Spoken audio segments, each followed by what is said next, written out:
Wormhole X-Treme, coming this fall, only on...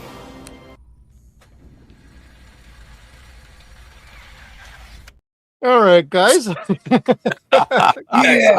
with a little bit of General Hammond clicking off the screen for a Wormhole X-Treme, which we'll get to a little bit later on. But welcome back to the Stargate Files, everybody. You've got the normal cast and crew with Skeeter, Thor, and myself, Jeff, from Suns and Shadows. But we got a couple fun guests around with us. We got NerdyNeo back again. How you doing over there, brother? Doing good. Glad to be back. Always happy to talk some Stargate, and it was great to rewatching some Stargate since I finished my full rewatch of the entire series a couple months ago, and so I've been moved on to some other stuff. But it was great to get back to watching a couple episodes. And as I mentioned before, I came prepared tonight. I took some notes, which I hadn't done the last 2 times I was here, so I am ready for tonight. That is awesome. And we also have our buddy NerdSlap. Thank you for joining us. We're glad we were able to finally get you scheduled for this one. How are you doing? What you been up to lately, brother? Oh, I'm doing real good. Just been, working on a few different projects here. One for this channel in particular, and I'm excited to see that premiere soon. So that was a fun one to do. So I'm glad I got to do that for you guys. Can't wait to see it. I look forward to seeing it because everything this guy does is great. Well, we might do a little tease in between episodes and showcase his new intro. That will debut with season 6.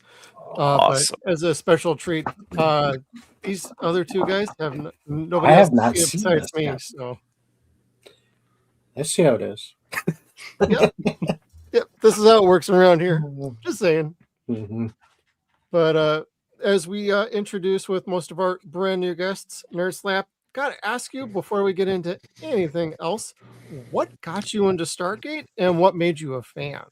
Oh man. So I remember watching it on TV as a kid, and it was, I don't remember what episode. It was just some like random episode in like the middle of a season, but just seeing that Stargate activate and seeing the kawoosh and everything, like it just immediately, I was hooked, and like I've always been a big sci-fi fan, and the more I was watching it growing up, and like I rewatched it a few months ago as well, all the way through, and it's just, the more I watch it and the more I compare it to real life, I'm like, Stargate's a documentary. I can see it now. I see the truth. And so I'll die on that hill. Stargate's a documentary. That's right. Wells is officially happy to hear this. Mm-hmm. Yeah. And probably Dr. Daniel Jackson and about 900 other people on Twitter too. I got a quick question for NerdSlap. Did you see the movie before the show? So technically, yes, but no. So like I saw like a couple like the episodes as a kid, but then didn't really watch much more than that for the longest time. And then when I did decide to start watching it through, I did start with the movie and go on to the show. And Okay. I'll be honest, I don't like the movie as much as the show, but the movie had to walk so that the show could run. And the way I see it is without the movie, we wouldn't have had this. So I'm like, I'm okay with it. I did like parts of the movie, but the show was way better. That's very well said, because I was a fan of the movie for the longest time, and I refused to watch the show for the longest time because Roland and Dean just both were like, we're not part of the show. We don't really like what they're doing over there. Fast forward to today, and now they're working on the brand new show with everybody else. So it's kind of funny that that's coming back around. But like that was my kind of hang up. But then I finally got around to watching it a couple years later, and boom, off to the races we went. And well, what we also like to do around here is a little bit of like any headlines or any sort of fun projects we're working on. Skeeter, are you working on anything right now or not terribly? Yeah, no. I had some power issues. Yeah, it's typical Wisconsin talk. Yeah, no. I got stuff printing, but it's stopped right now because I had to update both printers before the show started. And I got 2 projects I'm working on now, but it was a rough week and I didn't get to finish the one I was going to do, but it'll be ready next week for sure. So right now I got nothing to show. Sorry, everybody. Well, next week I'll have 2 things. My O'Neill is relatively together. I got to finish like gluing it, and I got to fix something that snapped off at one point, but that should be relatively easy. I might actually have 3 things if you count wanting to see my Dread Lawgiver from the 2012 movie. That's of course finally done, but I have to assemble it now. Oh, got it all painted, huh? Yep, I did the painting and it's ready to go, but I want to have a movable trigger on it. I don't want the stationary one. So that's where I still have to do a little tweaking with that thing. Okay. I thought you were talking about like a spaceship, and then it's like trigger. Oh, the Lawbringer, the gun from the movie Dread. Yep. Gotcha. Mm-hmm. That's a great movie. I need to rewatch that movie. Yep. Yeah, here's kind of like the half piece. It's painted. It's ready to roll. I just got to finally put it together. And Supreme Commander Thor, what you working on over there, brother, on Twitter? Over on X or Twitter or whatever you want to call it, on my every Stargate frame in order. We're in a little bit of a pause right now, but tomorrow, starting at 7 a.m. Central Time, we will be starting Family. Ooh, so there you go. I didn't realize that was you that does that account. The Braytech will be making an appearance. Mm-hmm. Yes, Master Braytech. I like how he does the little shooting around in circles eventually. I'll show you how it's done, young person. A young spry 125-year-old or whatever it was at that point. Yeah. Oh, what is he in? Episode or season 6? I think he was 137. So yeah. Yep. Oh yeah, that makes sense then. I'm not as autistic with my knowledge of Stargate as some other people might be, so it's like I can ballpark some things like that. How old was he in season 1? 120 something, maybe. Mm-hmm. And let's see what's in the news. The only thing that kind of came out recently is the writers' room started on the brand new show this week. Yeah, the 12th. Monday. Awesome. Yep. And we haven't asked you, NerdSlap, how you feeling about the new show? Or cautiously optimistic. I think that's everybody. Yeah, I feel like with the original creators working on it, it has the potential to be really good. Yeah. Just maybe not as good as the original series, but second place to it, but they got to be careful because I know that they want to try to bring in a new fan base, and that's all fine and well. But the way you do that is cater to the diehard fans, people like us. And then we are the ones that help bring in the new fan base because we're all excited about it. And we go to our friends and go, you guys got to check this out. That it's the time old formula that always works. You got to cater to the true fans. And a lot of people disagree with me on this, but if they do it right, I think they could pull off the 22 episode seasons. I think they could if they do it right. That would be fantastic. I missed the 20 episode Amazon. I don't know if Amazon has the stomach to do. I know 22 seasons. They're what's their 8? Is that their base? 8 to 10. Yeah, it's like when was the last time a show of anything had like more than 10 episodes in a season? I mean, you'll still get some shows on syndication, like all those Chicago Fire or some of those 911. I don't watch them, but I know they're still out there. I don't even have cable, so I don't even. But I know they're still out there, and I think they still produce about 20 episodes a year, but they're pretty rare. And all the guys that are involved know how to make 22 episodes a season. So, like, it's not lost knowledge. They have that knowledge within them. They could do it. They could do it. Yeah. The old studio system that was in place was a lot of static sets, a lot of shooting at studios and pre-existing stages and locations. And that's not much there anymore. And from like the little breadcrumbs we've gotten from Martin Darrow is basically they want to go a little bit on location on things. What that means, we'll have to wait and see, but make the static sets. You can squeeze more episodes out of it and not risk too many things. Stargate SG-1, Atlantis, and Universe proved all you need is a good set. As long as you write good stories and you have good characters, boom. That's really all you need. Yeah. That in British Columbia. And think about it too, like some of the better episodes of SG-1 were they took place in SGC. They weren't going off planet, at least very much. Like, for example, one of my favorite episodes, Window of Opportunity. They go to the planet at the beginning that starts the whole thing off, but then the rest of the episode is pretty much just at the SGC, and it works really well.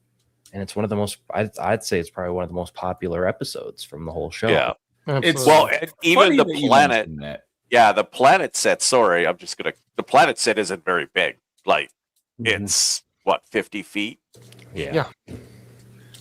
But go ahead, Nerdy. Sorry. Oh, yeah, I was going to say, a few months back, we did top 5 SG-1 episodes, and Jeff joined us for that one. A Window of Opportunity was my number 3.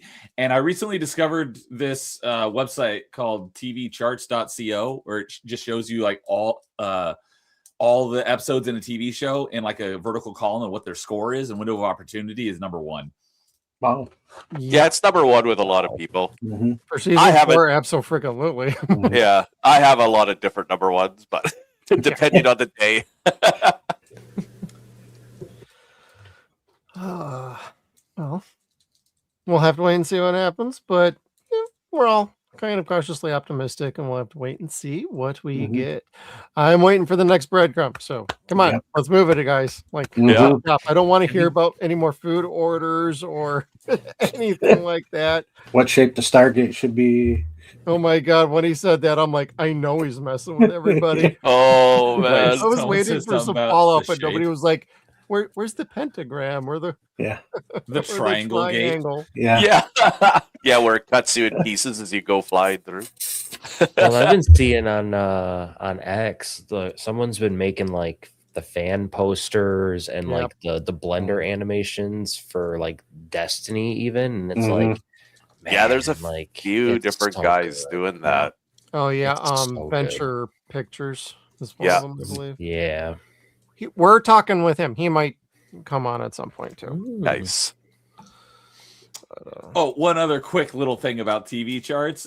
You'll be shocked to find that Emancipation is the lowest rated episode. What? Oh, I believe that it is literally the worst episode of the whole show, in my opinion, anyway. Yeah, Mhm. yeah. I have a couple that I rate a little lower, but that's just me. Yeah, when you don't have Shang Tsung in it, like that'll do it. So. Yeah. I know. Rest in peace, Kerry. Yeah. Oh, that's right. Yeah, Mhm. passed away just recently. Yeah. Well, on that note, maybe we should get into some episodes, gents. We can kick it off with Desperate Measures. When Major Carter is kidnapped by a terminally ill man. Well, yes and no. Come on, Darren. We got to work on some of these synopses again. Yeah. Who intends to use a old symbiote to save his life, O'Neill is forced to team with an old foe to find her. And this is one of those interesting episodes where every time it kind of comes up in a rewatch, I see this coming up and I'm thinking, this one's okay. And by the time I end up watching it, I end up liking it more than I thought I did. Same. Still not going to rate it too terribly high when we get to it, but it is a fun, enjoyable episode. It's fast paced, good cameos, and it moves along the overall story arc that I think we more likely get paid off, not later this season, but in season 6. Yeah, the middle of season 6 is all gets Yep. paid off. It is the big payoff. So, and let's go ahead and get started on what are your favorite moments. Hey, let's start with the new guy, NerdSlap. Yeah. Let's start with you. Oh man. So this one, it's not my favorite episode, but it was enjoyable. I liked that, and I can never remember his name, but the guy that played the NID officer, not Mayborn, but the other Barrett? one. No, him. This guy, yeah. This guy, yep. Oh, John this guy. Delancey Simmons. I Yep. like seeing him and everything just because I personally know him as Q. Like that's the Yeah. first thing that pops into my head. And so whenever I Oh, see was him he in Q? something, Yeah. I'm like, oh, this is probably gonna be pretty good, you know. Yeah. So seeing him pop up, that's always fun. And then of course, always seeing Mayborn and Jack go back and forth with their banter. It's always fun. So I would say those are probably my favorite moments from the episode.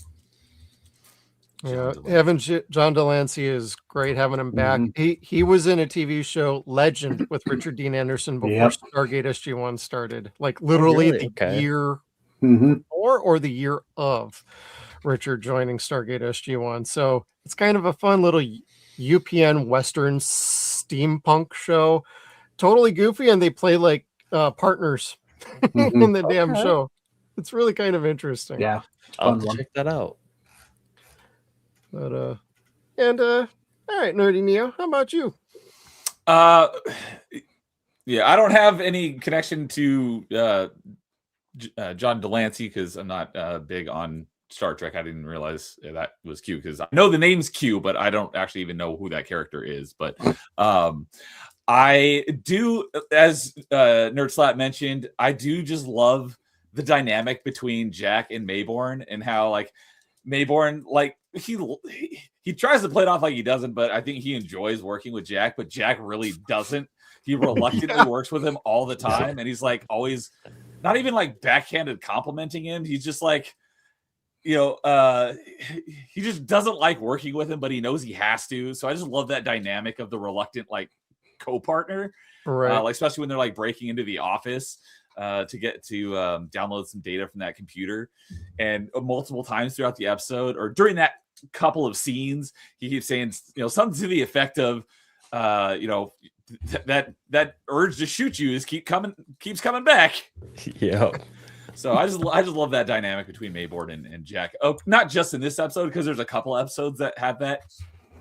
So like all the ones that they're working together, you know, reluctantly, I find that great. Yeah, like I love their, and I guess off screen, like they loved working with each other, and so it made the banter even better. Yeah. And man, I like the Mae Morgan character and the Simmons character both being in the same episode is just like double whammy. Yep. But it also then detracts a little Simmons. bit when we don't get Walter. That's And right, Simmons. you can kind of tell that they're all like friends in real life, and so Mhm. their interactions as their characters, it's just like two friends talking shit to each other, you know, and Mhm. it just Yeah. makes it so much better. It works. It just I was Perfect. trying to find remember what John Delancey's character's name was in the episode or in Stargate because I forgot, so I pulled it up on IMDb, and then you said it's Simmons. But while I'm on the IMDb page for this episode, it's obviously got Mayborn, and his IMDb picture is from the episode where he's like king. Yep. Yeah. Got the crown on, so that's his IMDb picture is Mhm. Mayborn when he's king of that planet. Well, that's Hell his yeah. last episode, I believe, too. Yep. But it's a good one. Wow, a Mhm. great one. That's a great episode. I love that episode. Yeah. Mhm. Hey, Skeeter, how about you? Oh, quite a bit actually. I like how good at the beginning these soldiers are shooting everybody in a truck except for Yeah, I know. the Gould. I mean, The full on Dahak. machine gun doesn't even hit him. Is was that the pretty cool. harrower symbol, by the way? Yeah. They were pulling a T2 where he's got the minigun. He's shooting Yeah. all the cop cars, but none of the people. Yeah. In this case, all the soldiers were the cop cars. Yeah, then I didn't get a good picture, but I got one. we got to meet. Yeah, you did. We got to meet Frank C. Turner as the homeless man. He's been in Needful Things, Sonic the Hedgehog. Are we there yet?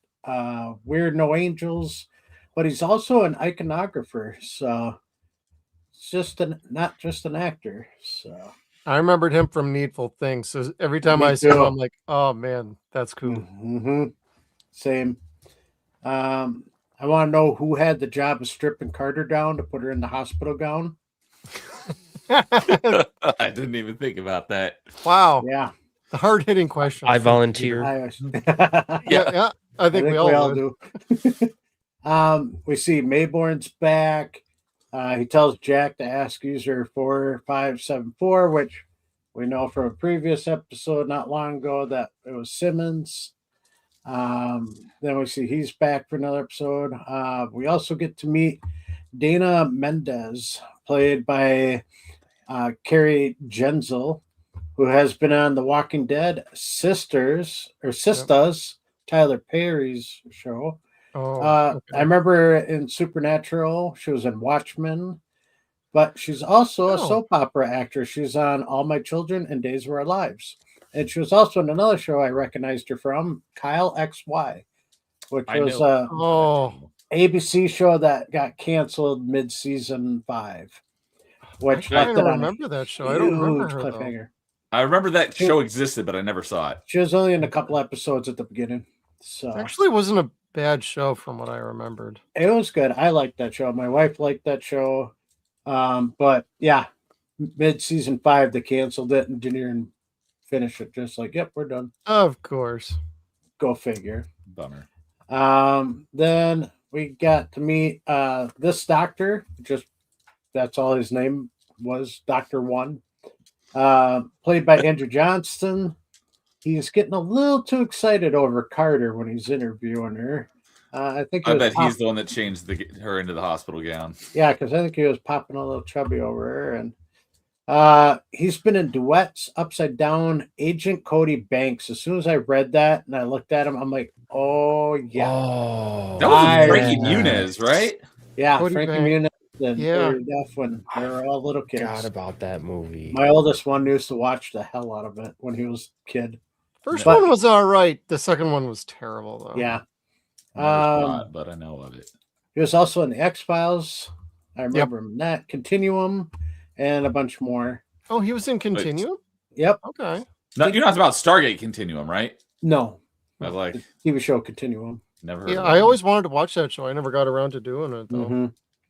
Yeah, the more it pops up, the more I'm like, yeah, I gotta watch this. A Okay. lot of actors from Stargate has been in this. So I did watch a couple episodes of Continuum recently. That and Fringe, and Oh, I I'm love enjoying Fringe. both of them. Fringe is really good. I just I binged Fringe not that long ago.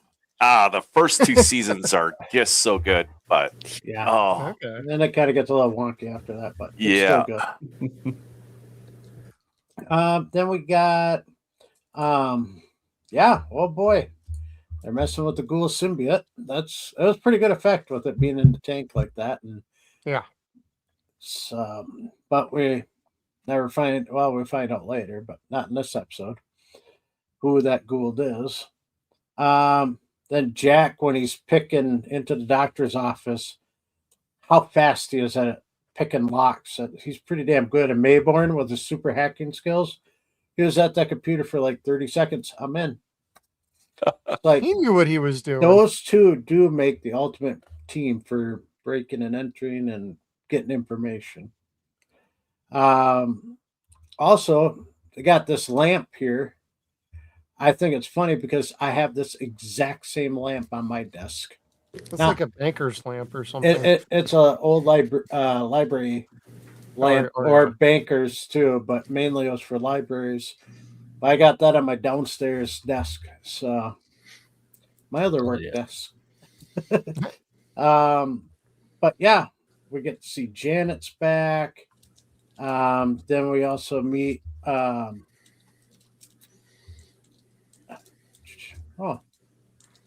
okay, it's gone. All right, no, I got this backwards again. We see a rare moment with Daniel using a Zat gun. So even though he hates in real life, he's very proficient. I am missing a slide. I was going to say we meet Adrian Conrad, played by Bill Merchant. He's been in Strange Empire, Everyone, Chappie, In My Dreams, and I gotta watch this. The second time I've seen this movie popped up. Amish Abduction. He's also a writer and a producer of several movies. But yeah, Amish Abduction. Have to add that to my list.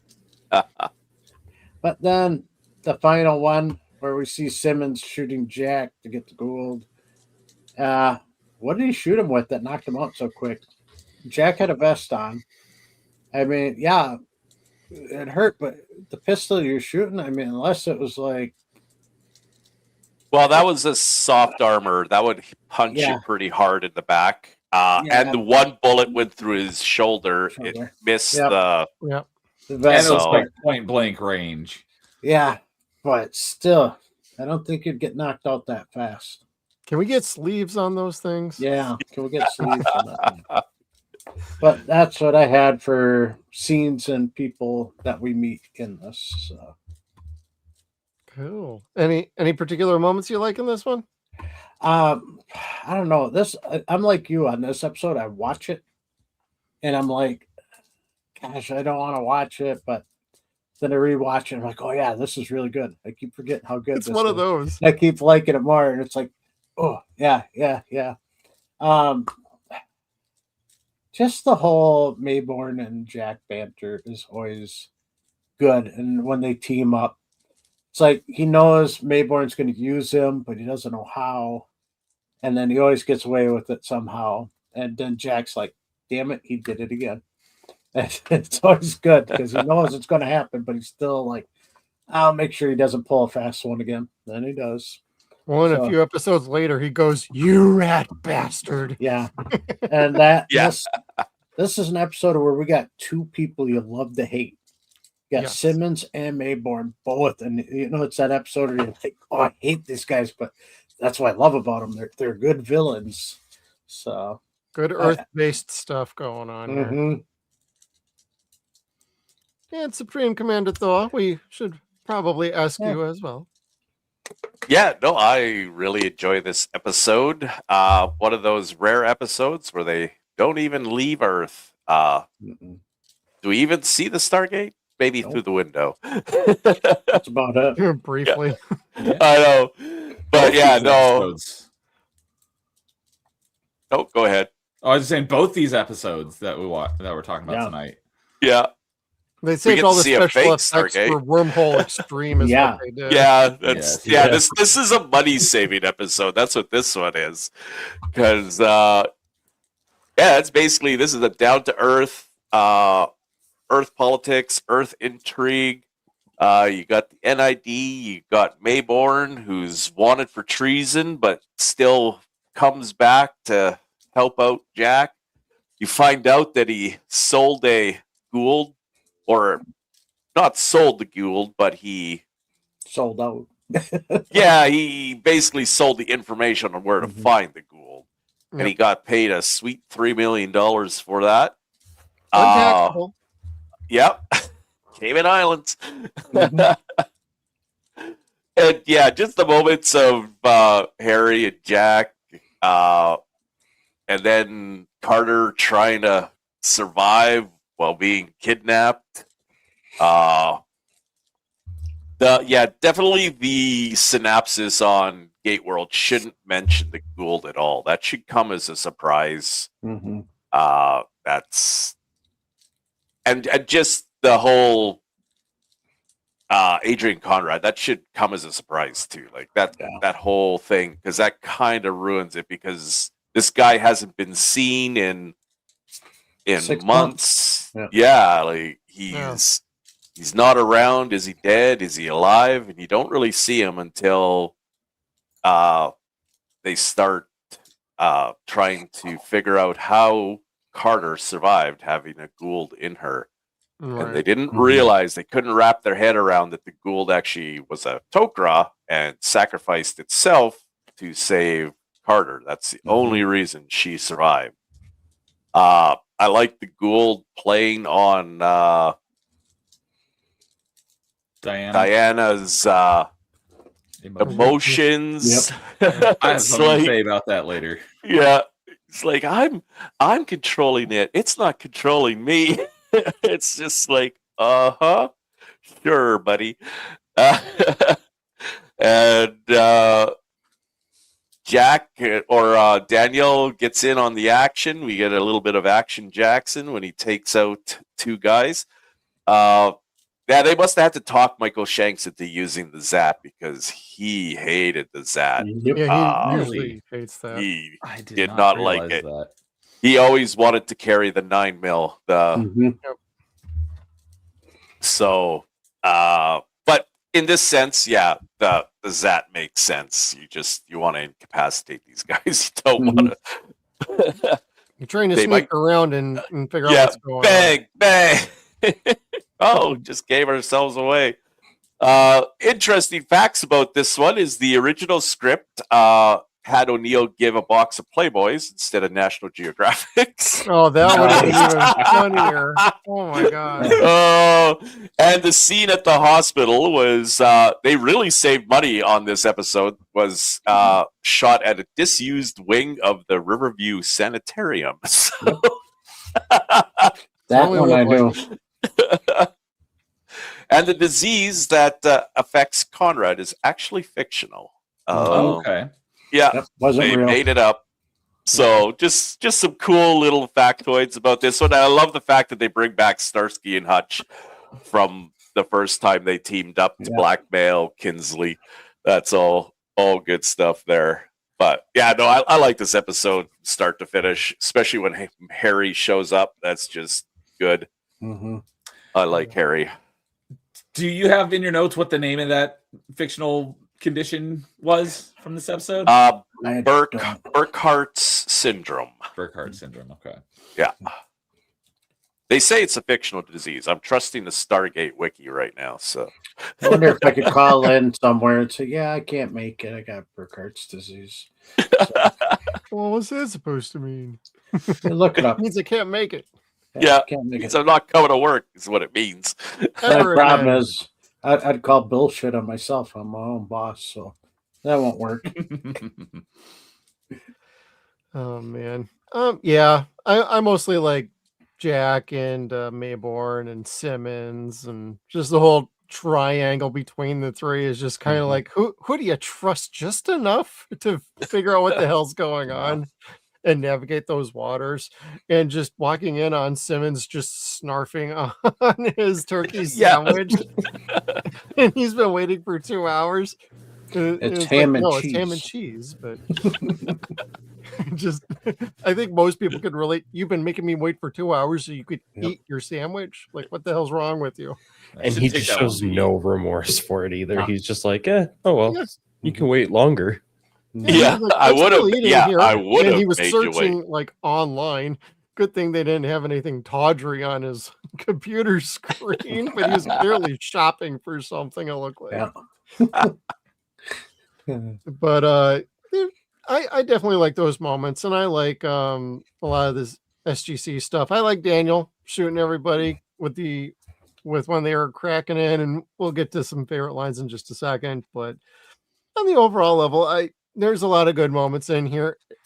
I think when we get to the stuff we don't like, I'll finally explain why I think I have an issue when this episode comes up on a rewatch, because it did become glaring obvious this time when I was watching it. So, but on that note, favorite lines, guys. NerdSlap, do you have any favorite lines in this episode? I know the next one we're going to be reciting the whole episode, but yeah, I mean, I would have to say probably the urge to shoot you is coming back. I wrote that down as one of mine. I think that's probably my favorite one. Yeah. Yeah, it's like, if you don't want to do this military thing, you could come join me. It's like that urge to shoot you is really coming back. Yeah.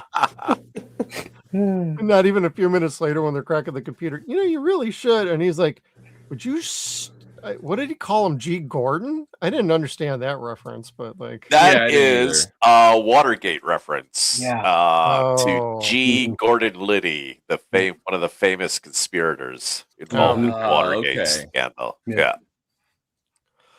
That was not my area of history specialty. I was thinking like Flash Gordon or something, because I know nothing about that. But, that's what I thought. Yeah. Neo, do you have any other lines? I do. The very first English line in the episode, the homeless guy's going, "Ninjas." Yeah. Oh, yes. Yeah. I love that. Yeah. I've been telling the police about ninjas for years. Yep. So, but yeah, I also wrote down the urge to shoot you is coming back on mine. And then you showed it, a frame from it earlier, but when Daniel's like, I just got electrocuted. And he's like, this is the hospital. This is you have to leave. He's like, don't you have any idea what getting electrocuted feels like? He's like, no. And he shoots him. He's like, yeah, something like that. We actually have that clip too. I mean, Dave and I both had the same one. And so I'm like, I'll delete mine and save his for when we get to his turn. Did you want to save it, or did you want to play it? Oh yeah, no, play clip 3. We'll get it out of the way. Yeah, clip 3. There we go. Can I help you? Yeah, I need to see a doctor. I think I just electrocuted myself. You're going to have to go somewhere else. I have insurance. This hospital is closed. I said I think I just electrocuted myself. Do you have any idea what that feels like? No.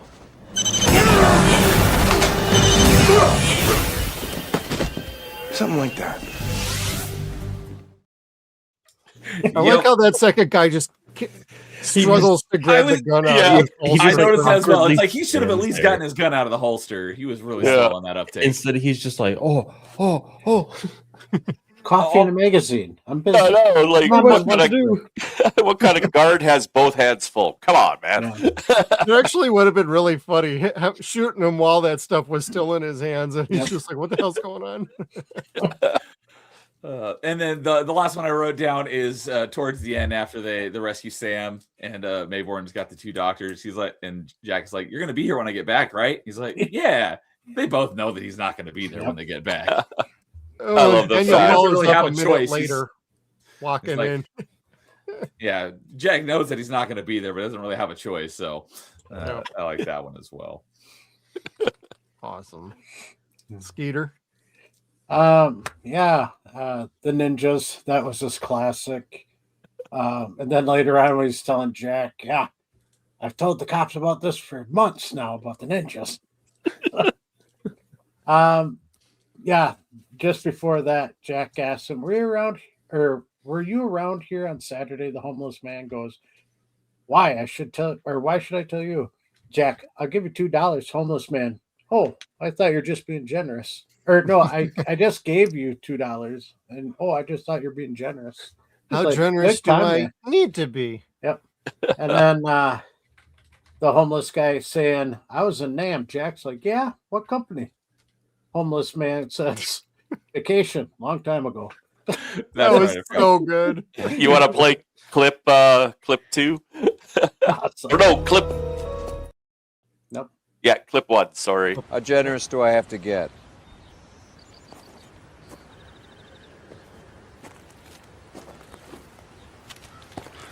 You a cop? Air Force. Colonel Jack O'Neill. I was in NAM. Yeah? What company? Vacation. A long time ago. He's just doesn't know how to act. The look on his face, he's just. I got to remember that when someone tells me something like that. I'm like, "Yeah, I was in NAM. What? Yeah, vacation, long time ago." And I don't want to talk about it either. Yeah. Yeah. Yeah, and just JK, I was just about to say this too. Yeah. That's a good one. Well, I'm just a crazy old guy with a shopping cart full of cans, Jack. I'm just a cynical Air Force guy with a closet full of National Geographics. Can I have them? And he did bring the crate to He his did. credit. Yeah, but we know why he had National Geographics. For the And then article. I think this is your next clip.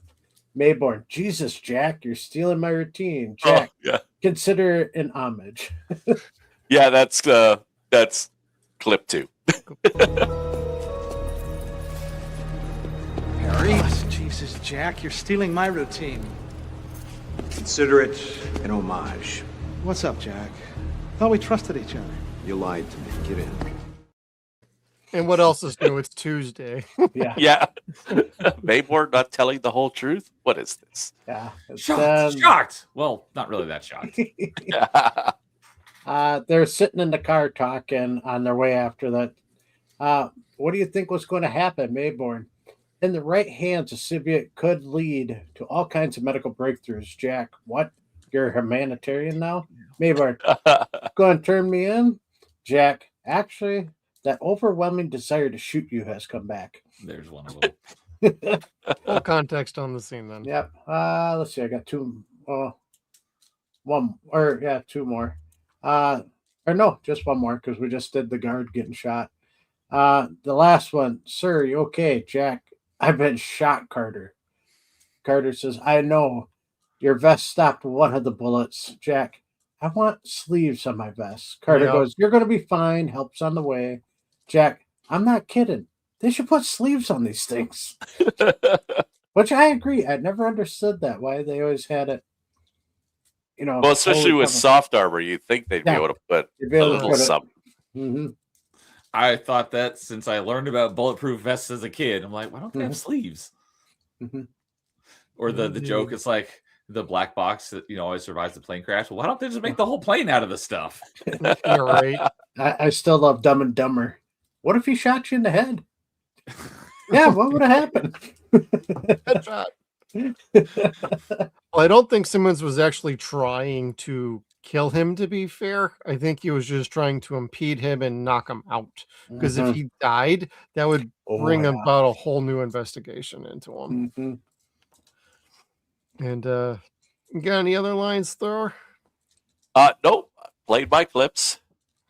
And the electrocution one was one of my favorites. The only other one I could think of is laying in bed after being shot. And he's like, I cannot believe the son of a bitch shot me. And it's like one of the rare times they get a little cursing up in their show. Mm-hmm.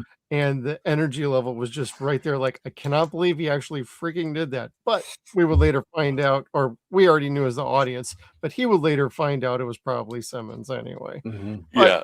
We're a few episodes away from that. Yeah. He's blaming the wrong guy. Mm-hmm. Yeah. Us as the audience know it was Simmons that shot him, but Jack thinks it was Mayborn that shot him. Mm-hmm. Right. Yeah. So it's fun as the audience. We get these little Easter eggs and we're just waiting for the little twist to come back around and bite somebody in the ass later on.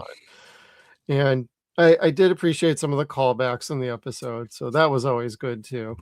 especially talking about Jolinar and whatnot.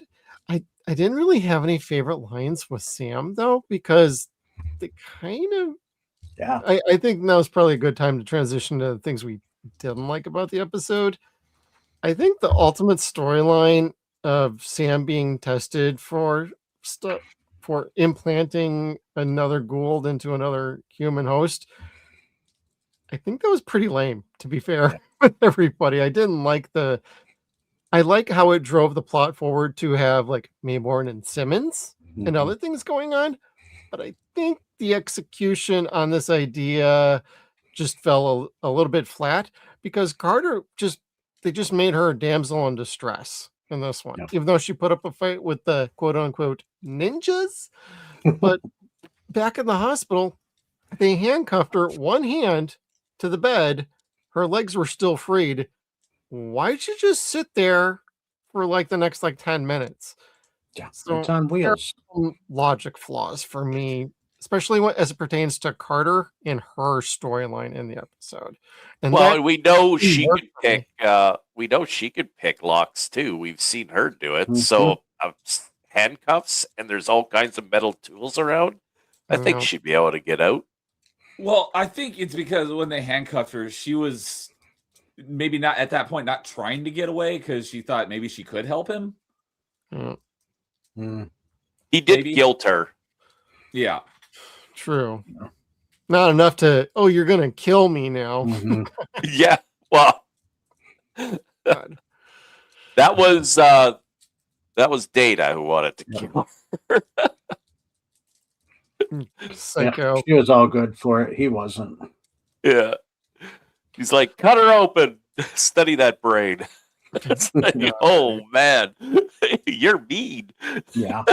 Well, he didn't approve, but I certainly do. Just do it. It's like, oh, man. You people really are stupid here. Well, I think part of it, you had to buy into the guy's desperation. Like, he's a rich man who has an incurable disease that's willing to do anything to not die. And this but he's was also not an evil guy. He does have a conscience. Yeah, it's he didn't surround himself with the best people because those doctors were not very moral, and Data sure wasn't. They look like a couple of vet technicians. Really. I know. But let's see, what else did you guys not like? Hey, NerdSlap, was there anything about this one that didn't jive with you? I mean, honestly, really the only I guess complaint that I had about this one was it was an episode I felt like it was mainly about Samantha Carter, but it felt like they also didn't really spend a lot of time on her with her on screen. It felt like it was more geared towards, Jack and Mayborn and the occasional teal'c appearance, and it felt like they could have just done maybe a little bit more with Carter in this episode. Maybe make her seem a little bit more like her character. It feels like they kind of made her weaker, I guess is the best word, so to speak. Like, I know she was captured and everything and drugged and all that, but she's still like a pretty badass character, even with all this kind of stuff happening, because she's used to it, Yeah. I think that was really my only complaint. Well, that's pretty fair. And how about you, Neo? Anything you got for us on this? The worst thing for me is, I'm assuming it was just for me, but the opening scene that was all in Russian, I did not have any subtitles, so I had no idea what they were saying. Did you guys have subtitles on too? And it didn't help. No, they no don't. subtitles. They never played what they were actually saying. Okay, so it wasn't just me. Because I've watched that episode a couple of different places, and I've not had any subtitles, so I thought it was just like a technical glitch. So, all right, so it's good to know that that's how the episode's Russian. supposed to be. Yeah. So, I think what happened with that one episode when they had to team up with the Russian team and they were putting swear words in, and they're like, "Oh yeah, we better not no transcribing that." So okay. Well, I don't like that there were no subtitles, and I thought it was on my end, and it would have been nice to know that was the way the episode was intended to be, because I've run into that sometimes where I'm like, I'm watching either a show or a movie or something. It's like, are there supposed to be subtitles? Or are we supposed to be lost as an audience? And then I come to find out later, it's like, oh no, there were subtitles, and I just, wasn't using them or had the wrong ones. Well, and Amazon is terrible at that. If you turn on English subtitles, it will only subtitle the English parts, and they are the worst. Not always, but almost like at least 90% of the time, they will not subtitle any other language speaking parts. It's very frustrating watching something on Amazon. It is. I wasn't streaming it. I was watching my Blu-ray copy, so it did not have the subtitles either. Yeah, no, my Blu-rays don't either. I'm just watching it right now. It just says speaking foreign language. That's always helpful. I only understood Gonna have new to ask Brock what orders. they said. Oh, there you go. Yeah, my Russian's really rusty, and I did understand a couple of words, but not enough to make full sentences. Like, I know he was saying, "Here's new orders," and that was when he was handing him the paperwork, because he was asking, "Why am I stopped?"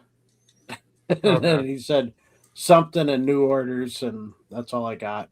But, So it should make sense. Yeah. And yeah, we can figure it out, but it's just, not having any subtitles in foreign language always annoys me. So that was something. But yeah, because I know like 3 words in Russian and 2 of them are swear words. But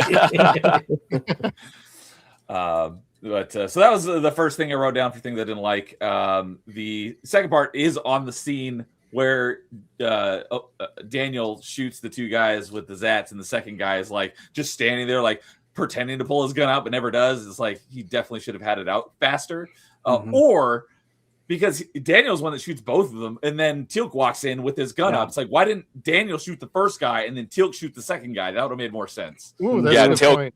teal'c should have been coming in the door already. Yeah, as soon as he pulled the trigger. Yeah, so they both should have gotten shot at the same time. Daniel get the first guy, and teal'c should have shot the second guy. That was another gripe I had with it. And then the third one is Diana here releasing Conrad from his restraints. It's like, sure, you haven't had firsthand experience with Gold before, but they imply that they have plenty of information to know what the Gould are capable of. She should know that, even though Conrad's saying that he's in control, she should know that he's not. And, obviously exactly what she should have known was going to happen. As soon as she released it, she was going to die. And then she did. It's like, that was so dumb. And, leave it to a woman to, listen to her emotions and not reason. Wait, what? Don't say that too loud, man. But yeah, it's like, I mean, it had to happen for the sake of the plot going forward. But I just thought that was really dumb. It's like she should know better than that. And then last night, just Jack getting shot in the back by that slimy politician Simmons.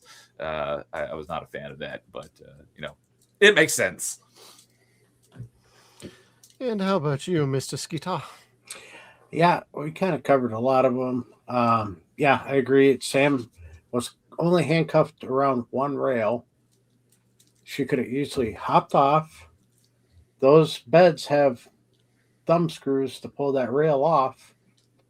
She could have slid out, or even if it didn't, she could have walked with that bed out of there. That was on wheels. It was a stretch. That was my other thought too. I didn't think about that. That's a good point. But yeah, and teal'c coming in just after Daniel shoots the second guy. I mean, he could have heard that first shot and then boom, nailed the other guy. But he was more set up like he was in a bathroom stall instead of sitting in his chair with that magazine and coffee. So there's a serious lack of teal'c in this one. Yeah, he wasn't in it much. But no. Well, him and Daniel were both kind of. Daniel did some investigative work with researching Conrad's company, but teal'c doesn't really have much to do if it's not. Did we even get an Indeed this episode from teal'c? I don't believe so. I don't believe so. Not one. Oh, you know what? That's a good idea. Next time I do a full, or maybe it'll be a long time since this is only finished my first rewatch and it's 10 years. Yeah. Whoever watches it next should do an ongoing Indeed counter for the entire show. I thought about doing it, Yeah, but we but- didn't really get any like the first season or two. Yeah. But the last one, yeah, she knows everything about the Gould, about the symbiotes, what they do, everything, and she's like, "Oh yeah, I love you. Let me undo you." Yeah. At that point, I was like, "Yeah, you deserve to be dead." You did Well, come dead. in reality, yeah, she did deserve to be dead for wanting to cut open Carter and examine too. her brain. Yeah. It's like, yeah, I have no pity for you at this point. Just save them. Save them. And what about you, Supreme Commander Thor? No, everybody has basically touched on all my complaints. A lot of them are minor. I probably won't take too much off. I like this episode, like I said, and it's got Mayborn in it, so that automatically gives it a bump up. No Walter. No Walter, though. That's a half point off. That's We actually don't get Walter for a little while. I know. He's not in the next one either. Because I watched ahead a little bit, trying to get ahead of things, because we might have something we're doing next week on Wednesday for an episode later on, and it's like, oh man, we don't get Walter for a couple of episodes. Holy cow! And Teal gets really quiet in a couple of them, or he doesn't appear in one except for like the first 2 minutes and the last 2 minutes. It's like that's the 48-hour one, which is kind of the follow-up to this one. Yeah. And I'm like, oh man, he must have had some time off or something. Well, they were getting to the point where I think that some actors were requesting a little bit. Like I know Rick he wanted more time off. They had gotten past syndication, so I think the actors were like, we deserve a episode off here and there. That's all they should. Yeah. A lot of shows actually did that for a lot of their leads. There was always at least like 1 or 2 episodes per season where it's like, we don't really need you around for this anyway, so go ahead. So they'd work around that. But scores, guys. NerdSlap, what do you got for this one? Oh, I mean, I would give it like overall, it's an okay episode. It's not anything super memorable, but it's also not terrible. It's one that if it's on, I'm probably not going to change it to something else, but I'm not going to also go and actively seek out this episode. Right. So I would say if we're doing out of 10, a 6.5. That's fair. And Neo. Yeah, it would pretty much be a bottle episode if it wasn't for the Simmons and getting Adrian Conrad out of there. So it is kind of important to the plot overall. But other than that, yeah, everything else is pretty inconsequential. So yeah, basically the same as like NerdSlap saying it's not it's a standout episode, but it's not bad. So I was going to say like a 7. All right, Skeeter. Yeah, like I said at the beginning, I go into it and I'm like, yeah, not memorable, but then I start watching it. I'm like, I know what it's about, but the more I watch it, the more I'm like, oh yeah, too bad people I hate in the same episode. I begin to love it a little bit more.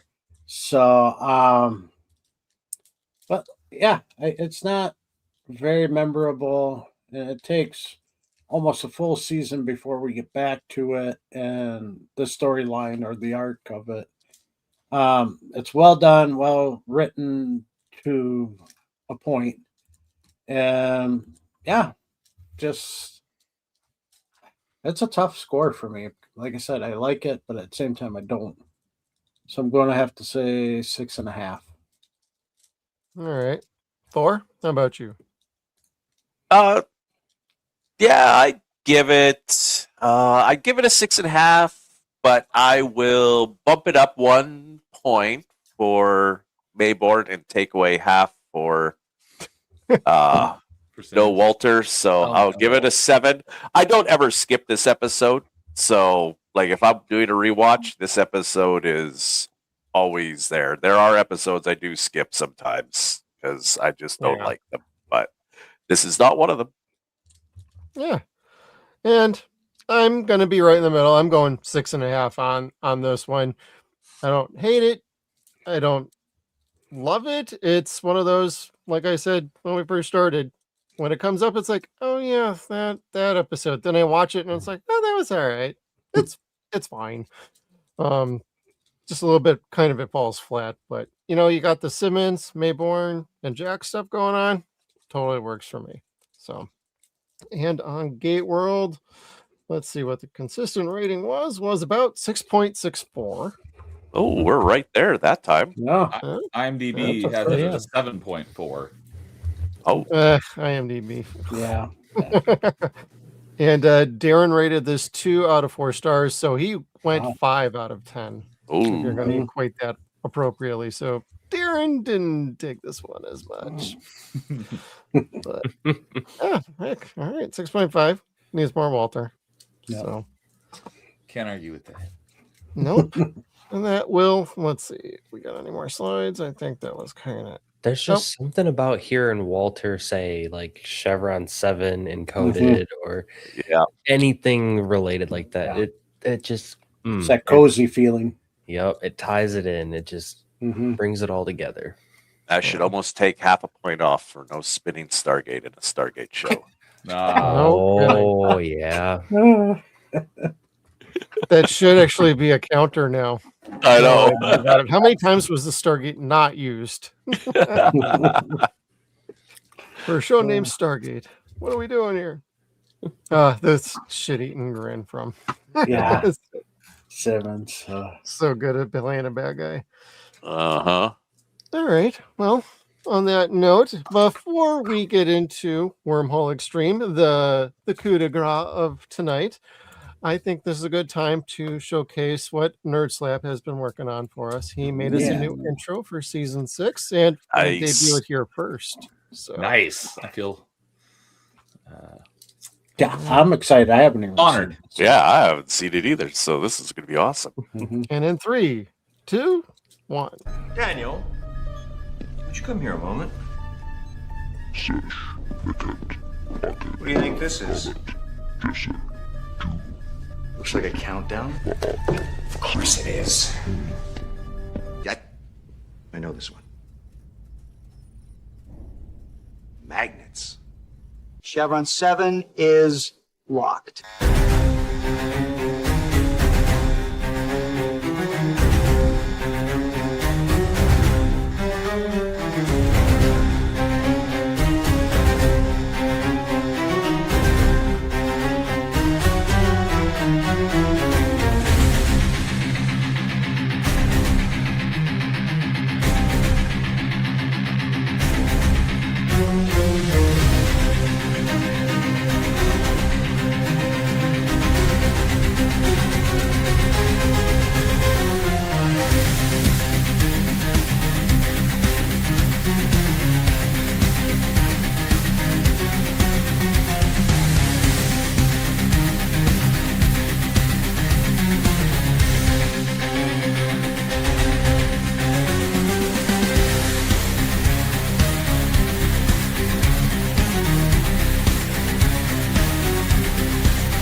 Nice. Oh, yeah. Very nice. So rad. That is awesome. Thank I you still for picking that, sir. Don't And I didn't even understand. have to face swap for Thor. No. I should have told him put the Viking head on the little gray guy. Yeah. That would be great. Post edit.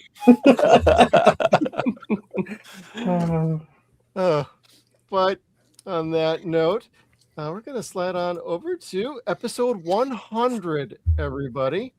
And it's Wormhole X-Treme. An alien ship approaches Earth, sending SG-1 to an old friend for some answers, where they discover that Martin Lloyd has created a TV show about the Stargate program, also known as Wormhole X-Treme, where as long as you got X in the title, the ratings double. Yeah. That's what counts. But on that note, let's start getting into what we like about this one. What's your favorite moment?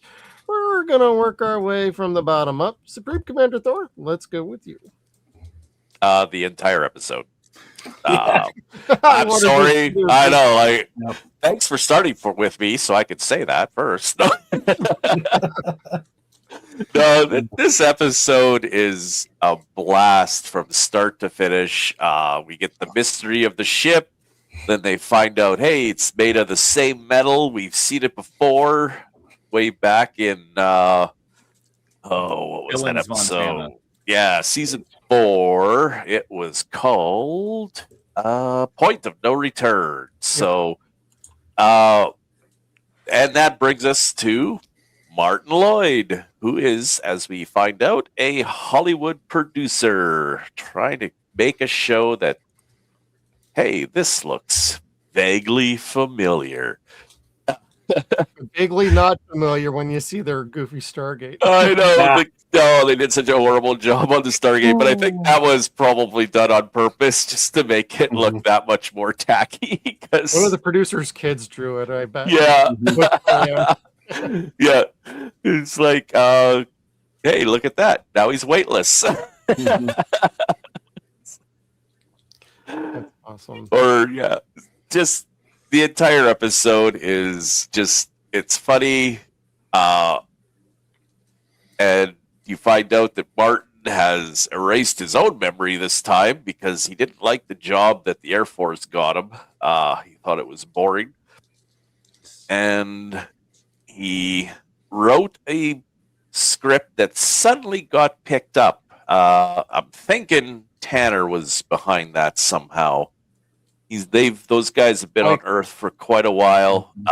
They were probably behind this unpublished script that he had suddenly getting picked up for a TV show.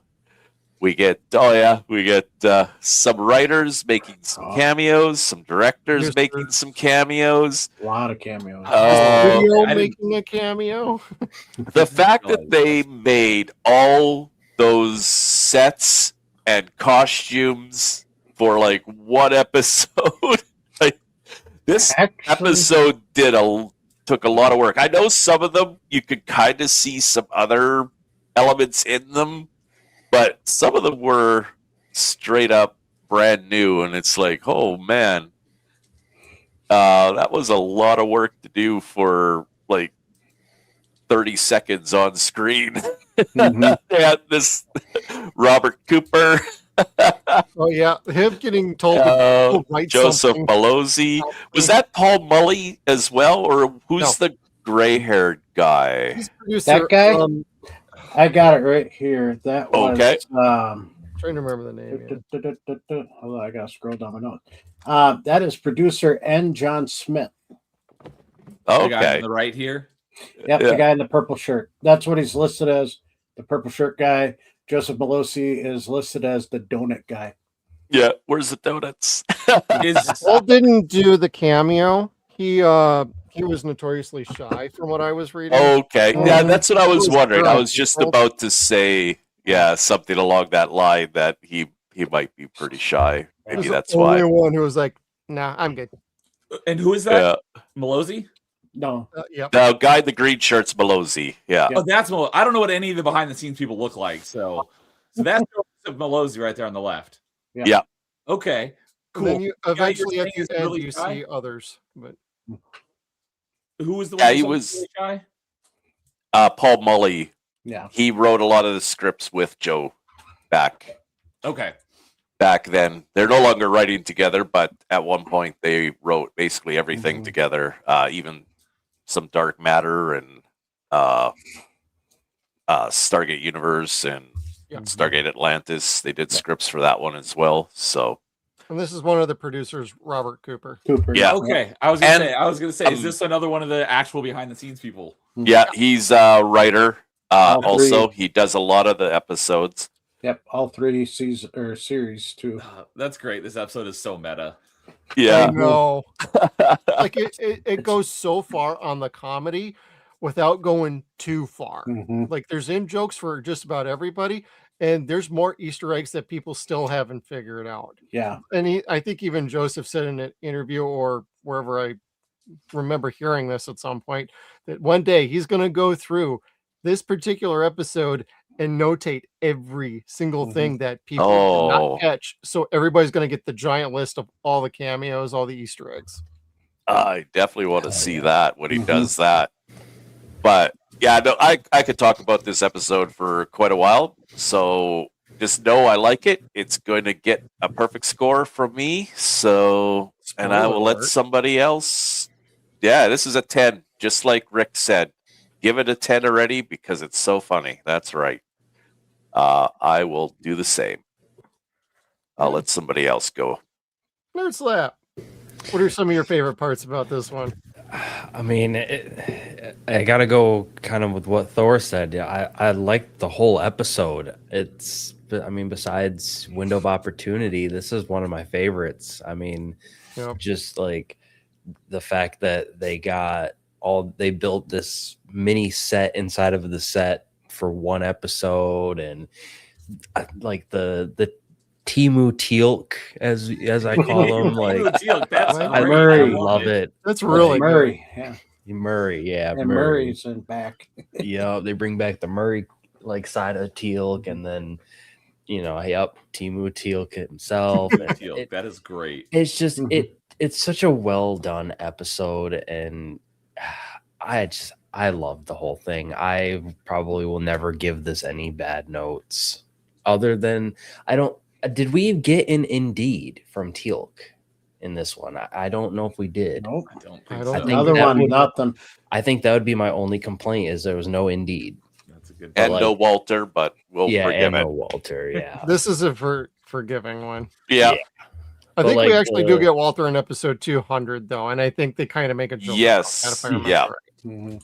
And like the I think what's his name, Rick Danning. The episode 200, Walter was in that intro that NerdSlap made that we just watched. That was from episode 200, I believe. And then what's his name, Colonel Rick Danning or whatever. Yeah, Michael Dell. Yeah, the Jack replacement. Freaking stand-in. It's what I do. As a matter of fact, it does say Colonel on my uniform. Hey, wait a minute. It doesn't say Colonel.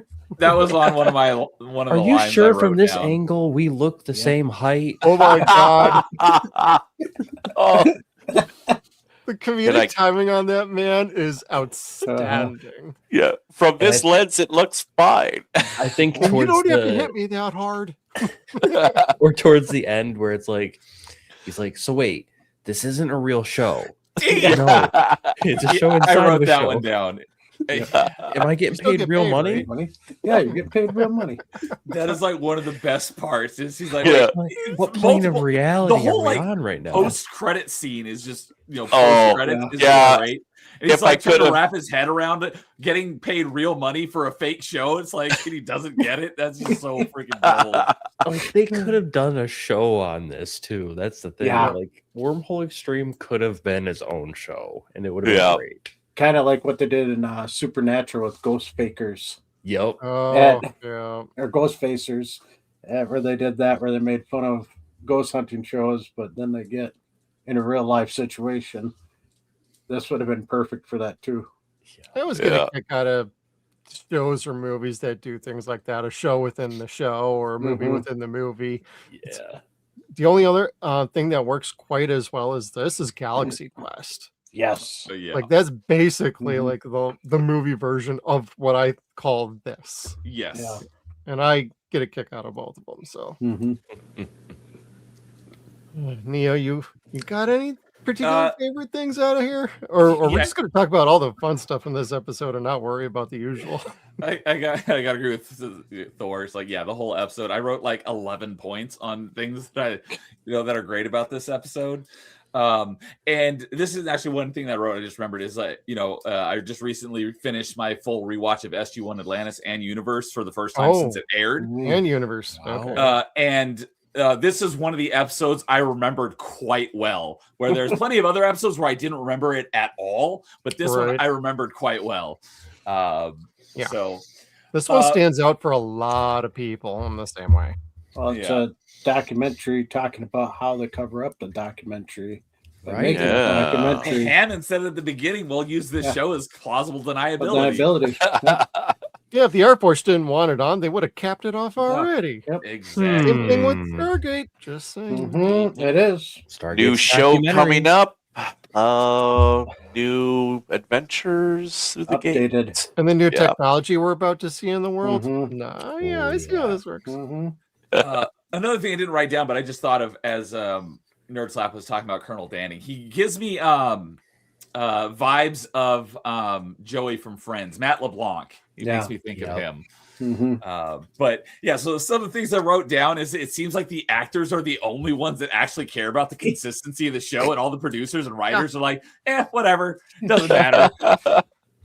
When I take out my favorite Weightless, line in this one, but we'll get to that. And I love how Martin makes a big fuss about matter can only travel one way through a wormhole, and Jack's like, "Where'd you get that idea?" He's like, "I don't know.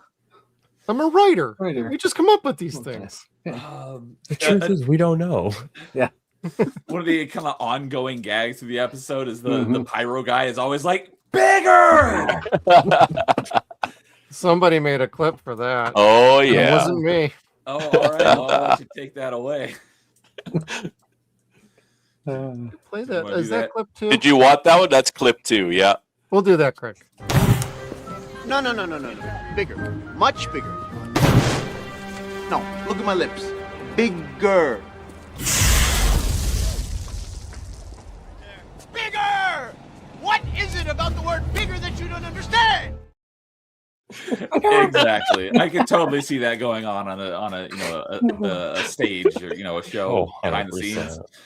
It almost makes you want to ask, so how much was this pulled from previous episodes or previous scenes? Well, things that have that's the happened, thing. or just exaggerating a little bit? No, it's true, because that's Peter DeLuise saying that. And they, I saw a behind the scenes thing where he did that several episodes. Like, no, I need it bigger. Do you not understand? Big.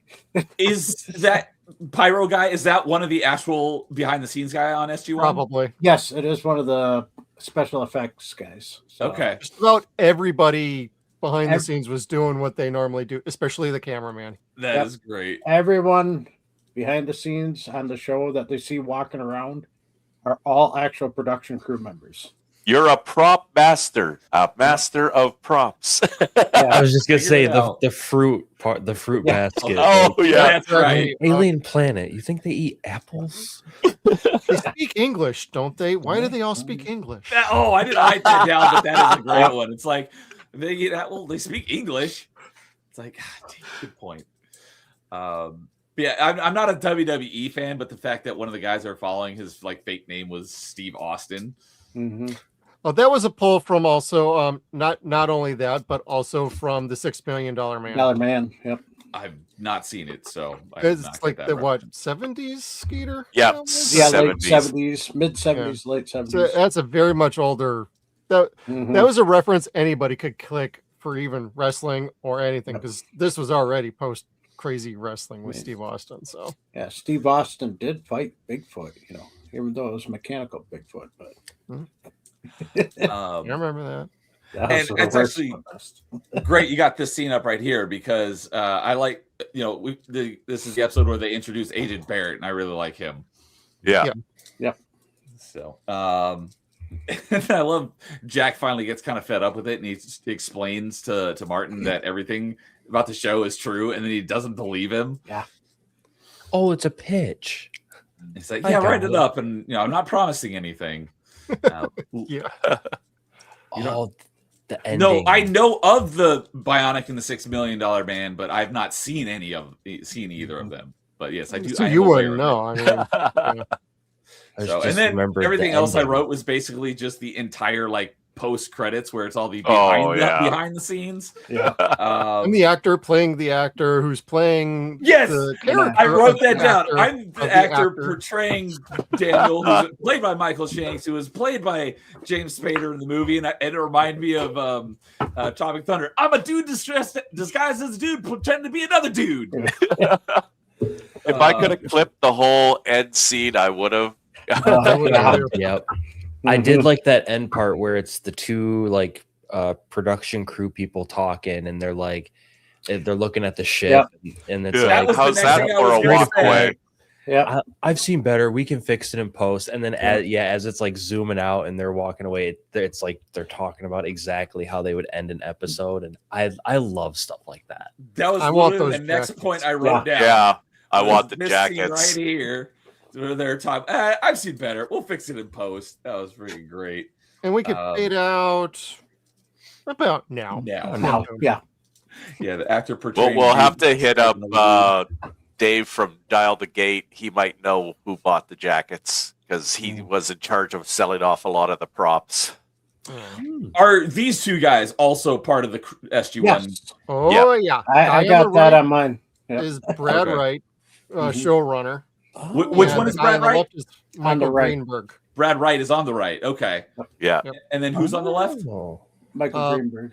Michael Greenberg, who executive producer, and he mostly worked with Gecko Studios, which was RDA's studio. Okay. Yep. Yeah, and Brad Wright basically with Glassner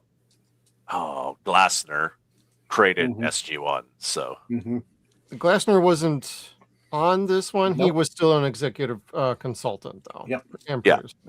Yeah, he left it end of season 3. End of season 3, but they still consulted on him from time to time on certain things, especially like NID stuff, because he loved doing that kind of storyline. So they would ask him like, "Hey, what do you think of this?" And he'd probably be like, "Sure, that's fine." I think he went off and did Invisible Man for Sci-Fi Channel or something around that time.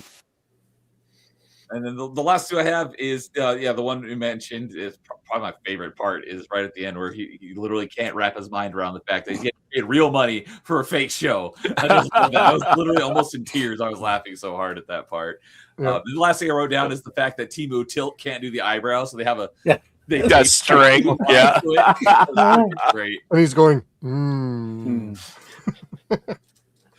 So, but yeah, this is such a great episode.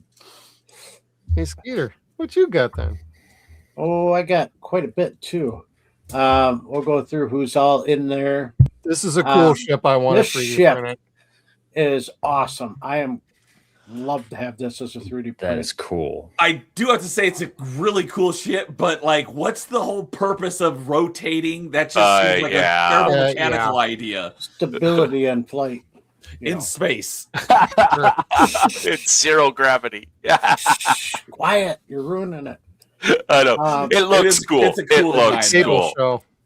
Yeah. Like this, the ship looks almost backwards to me. Like I thought it was going to go this way and not the that curved way. part should be like where the bridge is almost. Yeah, like the lights about 2/3 of the way up. That should be the bridge, eh? Exactly. Yeah. I thought it was going to go towards the screen and it went away from the screen. I'm like, oh, that's backwards of what I thought it was. But it's alien technology. It's not going to be like what we'd consider. I had the same thing when they first revealed the Naboo Starfighter before Episode 1 came out. I thought it was going to go the other way, and then the flat side is the front. I'm like, oh, that's not what I was expecting. Yeah, let's start it off. We meet Bill the AD, played by David Sinclair, who's been in Good Luck Chuck, FX, Cyberjack, and Bionic Woman. And then we got our Wormhole X-Treme team. We first got Stacey Monroe, played by Jill Tweed, who she's awesome. Yeah, she just did an interview on Dial the Gate. Yeah. Oh, nice. I don't know if it was new or I just saw that she did, and it was funny. She was saying that people still call her out from this show compared to everything else she's been in. And One she's episode been in of this one. X-Men 2, or X2, X-Men United. Who is Along she in Came a that? Spider, Charlie St. Cloud, and the 2014 Godzilla. I can't remember what they said on there, but you could look on IMDb and All right. it'll tell you who she played. And- Madeline Drake. Yeah, that's what it was. Then we got Nick Marlowe, played by Michael DeLuise, who I love. I love the whole DeLuise family. Who has been in Wayne's World, Encino Man, everyone remembers him mostly from, Hot Stuff, Gilmore Girls, and the show that Jeff and I, along with Kevin, are covering, Sequest. Yep. Then we also meet Raymond Gunny on the left there, played by Christian Botcher, who has been in Titanic, The Collector, The Fog, and he's also on Stargate Atlantis as Torrell. Really? Yep. Real. Who is that? Oh, I think it was 1 or 2 episodes he was in for Huh. Torrell. that's right. I'm trying to remember what it said now. I should have wrote that. I don't remember that character. But well, when we get there, we'll bring it up again. Yeah. So if I remember. Then we got our teal'c. I love that term now. That is I great. do too. I gotta ask NerdSlap about that. Did you hear that somewhere? Or did you come up with that? Honestly, it just kind of popped in my head. Nice. That is great. It's perfect. So he plays the character. Lost my spot.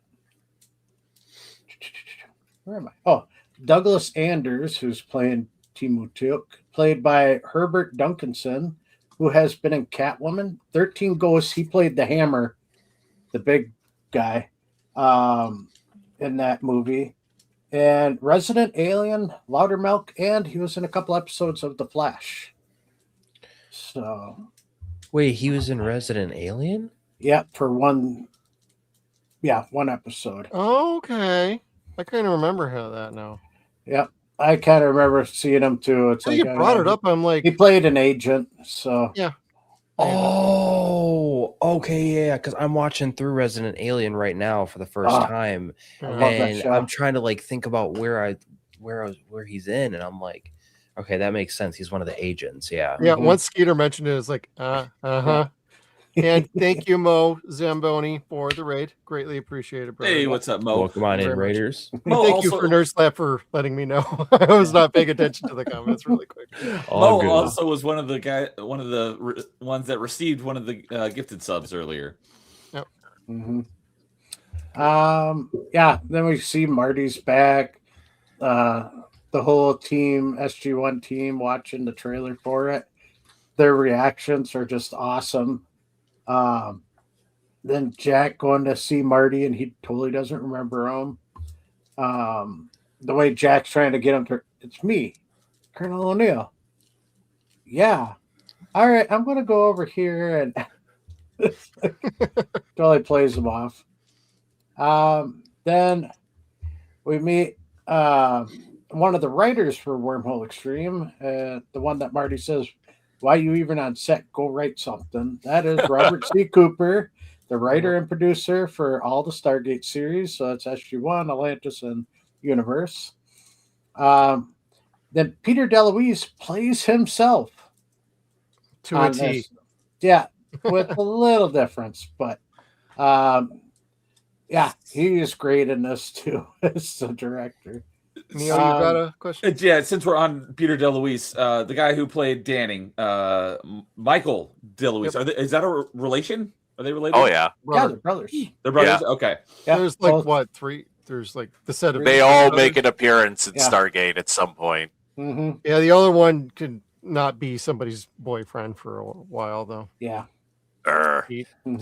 Something else I just thought of that I did kind of find funny with this episode is anytime Martin would be like, "Oh, I got to get to this meeting. They're starting in like 10 minutes, and if I'm not there, Yep. well, they'll start without me." But He's trying to make himself seem like he's really important, or like the scene where he's walking towards the limo and then they just The limo speed just off without drives him. off without him. All right, well, I guess now is a good time. Yeah, we see that Bob and Dr. Peter Tanner are back. We get Janet back in the episode. Always good to see her. And then, Joseph Belosi there on the left is the donut guy, and producer N. John Smith in the purple shirt. They just so many cameos. Like I said, everybody in the background is actual production crew from the show. They filmed it all on the Stargate set. They just moved some stuff out of the way and reused stuff that wasn't finished or in production to be made. It was brilliant how they did this episode. Joseph. Wait a minute. Then we got Ben Emanuel, former Ben Ratner. He changed his name so no one could confuse him with director Brett Ratner. Good call. Yeah. Who has been in Wonder, Downriver, Hell on Wheels, Continuum, and one of my favorite shows, Eureka. Okay. Yep. He was in quite a few episodes in Eureka. Yeah, then we got dust off that old screenplay and sell it, being read by the security guard, but as you can see, it's by Robert Cooper. So, go write something. Yeah, go write something. That's all it says inside. Yeah. Then we got the security guard herself, Laura Drummond, who has been. She was some production person. The way she kind of acted, to be honest with you. She was on the 44, Superman and Lois. Yeah, Superman, Lois, Riverdale, and iZombie. And then we got our alien princess, the gorgeous Kiara Hunter, who has all been 6'2" of her. Yeah. She's been in Bordello of Blood, The X-Files, which I remember that episode. She was one of the kidnapped victims. Then she was also in Black Cat, Nightman, and Viper. I know her from Viper. I got the whole series behind me here. I say you should know that one, Jeff. Yep. It's a Knight Rider ripoff, people. It's with the dog Viper. Yep. Then the scene, like we were saying earlier, lifting the eyebrow with the fishing line. That was awesome. God. Like, why would you need to do that? Just one eyebrow. Just one eyebrow. Then, so we're talking. We meet Agent Malcolm Barrett, played by. I Peter like London. this guy. I like him. He is good. Yeah, I do. Yeah, he's good. He does a lot of video games, Dead Rising 2 being one of them. Really? The X-Files, he's been in Homeworld 3, The 100, and The Flash also. A lot of these Canadian boys like doing all these different Canadian shows. Marty calling Teal'c Murray when he sees him. The second time he calls him Murray, I couldn't get a photo of it. I wish I could. They're in the prop room. He's like, "Come on, Murray." You can't see it with the photo, but Teal'c rolls his eyes and kind of tilts his head back like, "Oh." Yeah. It's not Murray. But we got the prop master played by Don Thompson. He's been in Slither, Watchmen, Passengers, Supernatural, and Horns. So, Then, oh my gosh, my slides are. I got another one missing. I'll just steal Jeff's. No, that's fine. So, actually, it was just the one with Michael Greenberg and Brad Wright as the crew members on Wormhole X-Treme. But Michael Greenberg has been working with Richard Dean Anderson, part of Gecko Entertainment. So that's their little thing they got together.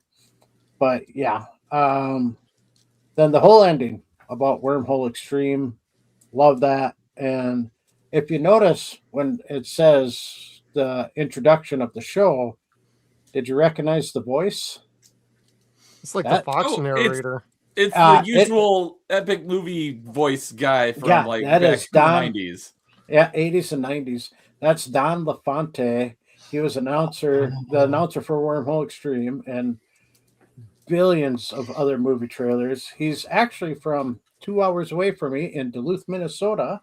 Yeah, I thought he was up around there. Yeah, and he's done so many voiceovers for trailers. He's done intros for show like The Fugitive, Renegade. You could also hear his story in the documentary In a World, because he always started that in the world.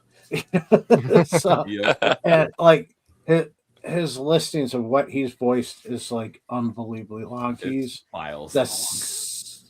Oh gosh, for the longest time, he was like the second most used voice in the world. Do you know who was number one? It was hold on. I got the name. It's coming to me. The voice of Fred from Scooby-Doo. Wilker. Yeah, Fred Wilker. Yeah. He is the number one.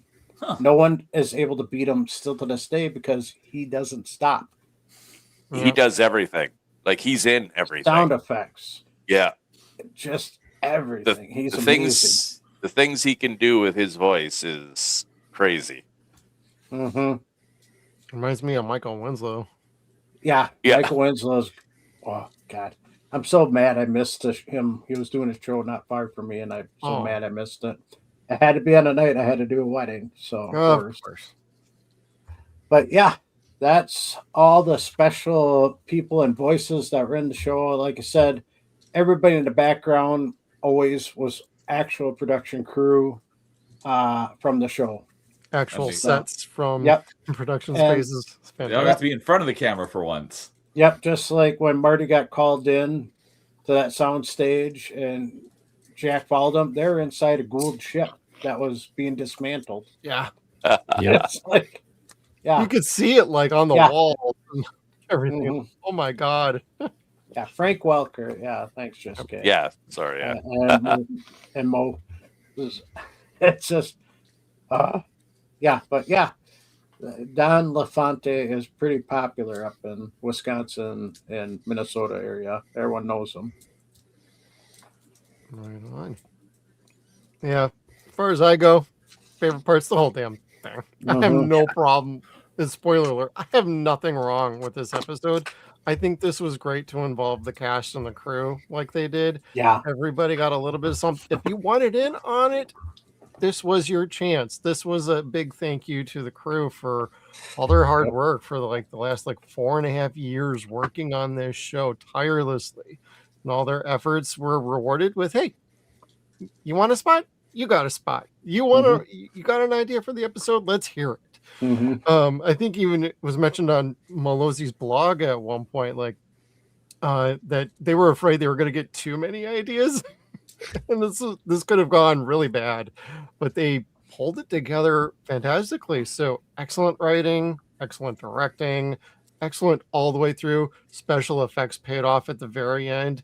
Yes, we didn't get Walter. Yes, we didn't get a traditional Stargate kawoosh, but this is one of those episodes that proves you really don't need a whole lot to have a really good episode with a really good casting crew. And this would prove the budget, except for the spaceship at the end. Yeah. Also want to mention the actual real plot that was going on during the whole fake plot. And Jack has has a heart and lets the guys leave before NID comes and takes them away for experimentation or whatever and locks it up. But it was also a nice even though they were being held at gunpoint twice, and this is the second just seconds ago, it's like get on out of here. I thought that was really, really nice as well. Oh, there was one other thing. You had it on this clip. It's another. Okay, do you remember what they called this in the show? Quattro scanner. Yeah, you know what that's making fun of? The Quattro. No. Something from Star Trek? Yep, Star Trek, the Omni. I had it. I should have wrote it in my notes if I forgot. I'm a terrible Star Trek fan because I haven't watched Star Trek in a long time. But yeah, that was a pun on Star Trek, and same with all the red shirt aliens on the ground dead. Tricorder? No. Tricoder? Quarter. Yeah. Tricorder. Yeah, tricorder. Yep, that's I thought it was tricoder, but thank you, 40 Viking. Yep. Yeah, thank you much. Tricorder. I thought it was tricorder. I don't know anything about Star Trek. One other one that we've forgot to mention is when it blew the directors and the writers' mind, and they're like, "We'll have to get back to you." It's like, "All right, I'm out of phase, right?" She's like, "Yeah." So we go through walls. It's like, "Why don't I fall through the floor?" And they just are totally dumbfounded, and they're like, "We're gonna have to get back to you on that because that's an excellent point that nothing ever addresses, even in Stargate when it happens in other episodes. Like, why wouldn't you fall through the floor?" And then you notice the people behind them staring at those two. Like, how are you going to answer that? Like, what's your answer? And help prove the point, I have the clip. It says that I'm out of phase, which means that I can pass my hand through solid matter, or I can walk through walls. Yeah, because you're out of phase. Exactly. Okay. So, how come I don't fall through the floor?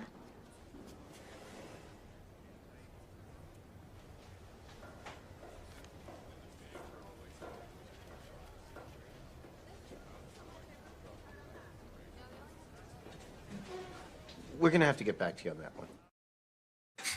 That was such a great moment. Perfect. That is my favorite line out of the whole damn episode. Yeah, because it's like, I don't know how to answer that. It was so perfect. Like, wait, that's actually a really good question. And I think it was as a result of like Crystal Skull from Daniel Jackson from the Fans. Yeah. So that was a fan reference one. But then they do it again in season 9 too, where what's his name? Mitchell goes out of phase. Is that the one with where they're trying to communicate through the machine? That was with Arthur's mantle. Yeah, that's right. So that was perfect. You had the clip queued up for that. We hadn't mentioned that one yet. So similar. The next segment is like favorite lines. So if anybody's got a favorite line, let's hear it. Yeah. Right towards the beginning, when Hammond says to Jack, "Colonel, you're Wormhole X-Treme's new Air Force consultant," and then Jack is just like, "No, I don't want to do this." But yeah, and then he says it multiple times. But in fact, it does say Colonel on my uniform, and then it actually doesn't. There you go. It's what I do. It's what I do. Or the part where he's like talking to Jack, and he's like, Jack says something, and he's like, "That helps me." He's asking about the uniform. Yeah, like, is this like legitimate? Like, yeah, you don't want to make yourself a target in space. Well, and why aren't the aliens like invisible if they don't want to get shot? Well, maybe that's why they're dead. Clip 3, if you want to play clip 3. That's exactly what I said. So why aren't the aliens ever in camouflage? Oh, I fought for that, Nick, but the studio wants the aliens seen. An alien wouldn't want to be seen, Martin. Think. Maybe that's why they're dead. That helps me. That helps me. I love Jack just continually looking around like, yeah, this is what we do for our job around here. This totally checks. It's almost like that little glint in the eye, like, yep, everybody, this is what it's like outside. Yeah. And let's see. Thor, you got some other ones? Yeah, I got a few more. Clip 1. Prepare for an extreme adventure.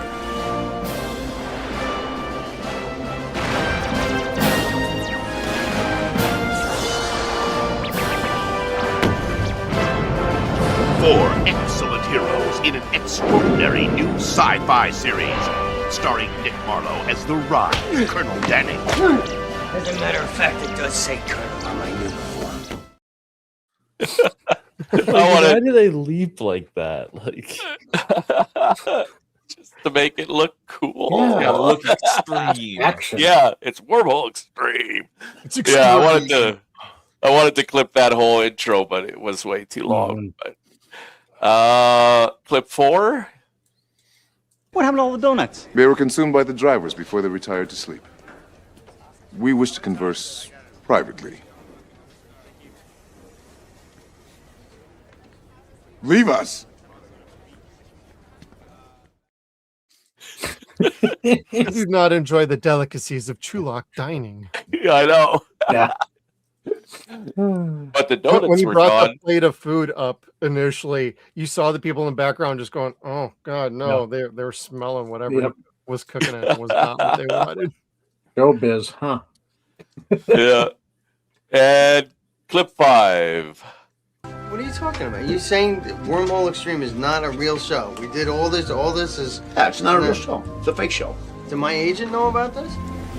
We're heroic, and just look over here at the sign over there. This isn't a real show? No, it's not a real show. If it's not a real show, then why are you telling me what to do? How could this not be a real show if we're doing it right now? No, Am I getting paid real money? Yeah, you're getting paid real money. Yes. You cannot comprehend. Yeah. Does my agent know it's not a real show? Come try, Isaac. Yeah. Yeah. NerdSlap, you got any other lines? Oh, I mean, I said it earlier, but the scene with the fruit basket, he's like, and then the prop master starts reading like the revised script where it's like he pulls like red kiwi off the tree, and so that scene, and then again, I did say it earlier too, the part where Martin makes himself like look like he's important, but if I don't get to the meeting, they're gonna start without me. But or now's a good time. That's good. Yeah, that the Kiwi one, that's from Beneath the Surface. They're on a different planet, and the guy's eating kiwis. It's like, you're on a different planet. They might not have them. We brought that up too in that episode too. Yeah. I did. I'm like, kiwis, really? And Mr. Neo, you got any other lines for us? No, I covered basically everything I wrote down. So, cool. Yeah, everything, because you usually talk about least favorite parts. I did not write anything down for that, so I got nothing. I figure we'll go right from this to like our scores, because it's like I don't think there's anything going on. But before we do that, Skeeter, you got any lines? Yeah, I got a few that we didn't cover yet. Marty, he goes, you see, I wanted to call the show Going to Other Planets. Yes. But researchers say the show with an X gets higher ratings. Jack's like, What a terrible name. Yeah. Going to Other Planets. Going to Other Planets. That's a terrible name. Yeah, we did the whole phasing one. It should have been Gateway to the Stars or something, yeah. as a spoof on the original translation and the original. That would have been a good one. Yep. Talked about the traditional dishes of Chulak. Yeah, Marty goes, oh no. Teal'c's like, what's the matter, Martin Lloyd? Marty, Wormhole X-Treme. The show is based on your Stargate program. Jack, don't worry, it's on cable. Like all the quips should have said Showtime, but yeah, all the quips were based off of other episodes or stuff that's happened in real events about the show. So I did find that little trivia fact. The money's in syndication. Yeah, that too. Even the commander on my Colonel on my uniform. Or Colonel on my uniform. That's from previous episode. Doesn't it say Colonel on my shirt somewhere? Or Jackson? Yeah, that's from First Commandment, I think. Yeah. Does it not say Colonel? I had the clip here a long time Yeah. ago. Yeah, because he's trying to order people around and nobody's listening to him. He's fine, like, does it not say Colonel on my uniform? Yeah. Then I got Marty when Jack's trying to get him to leave that warehouse or leave the area. And Marty's like, I'm not leaving, Colonel. Okay, maybe I am. So when he had to get out of there. Then Michael and Brad talking about how to end the scene. That was amazing how they put that in there. And then finally, everything at the end of that episode was a whole wormhole extreme. There's too much to quote. Are you sure this is a fake TV show? That was perfect too. But this also leads me to believe, okay, this truly is a documentary because they're putting in about how they're using it to cover up what's really happening. So this show is a documentary. They're putting the real truth in an episode to cover up the truth twice. I like the fact too that they make fun of the 3 shots disintegrates. Yeah. That. 100%. I did not hear that. Yeah. I figured one of you have gotten that as a line. Oh man, I just remembered it now. It's just like, oh man, because we have not seen 3 shots disintegrates in some time. But the other idea I have is when the new series comes out, that they use this and go, yeah, this was our cover story for years, and they show Wormhole X-Treme for the new people for the Stargate units. Don't they ultimately tell us that the show got canceled and they're trying to do a movie now or something like that? I think it turned into like a movie later. Well, in season, in 200, they're making a movie because the show got canceled. Right. And then the end scenes in that one is the show ended up running for 10 years, and then Martin at the very end gets a telephone call saying, "Hey, the movie's back on." Yep. Oh, that's right. Yep. This is definitely getting a bump because episode 200, they call back almost everything. It's just, I love it. Mm-hmm. Oh, they do like freaking puppets in that one from America. That is awesome. The same guys made the puppets too. Yeah. So, man, what an episode, everybody. Do we all agree that there's nothing wrong with this episode or nothing? Come on. It's perfect. 11 out of 10. There you go. Well, there's the start of our scores. Yep. Hey, Neo, how about you? What you got for a score? It's not when I did my top 5 episodes, it was not in my top 5, but it is an excellent episode. So it's great. It's not really a main story beat episode anyway. Yeah, it's you can totally skip it and you're not gonna really miss anything, but it's a great episode. It is very enjoyable. This is the episode.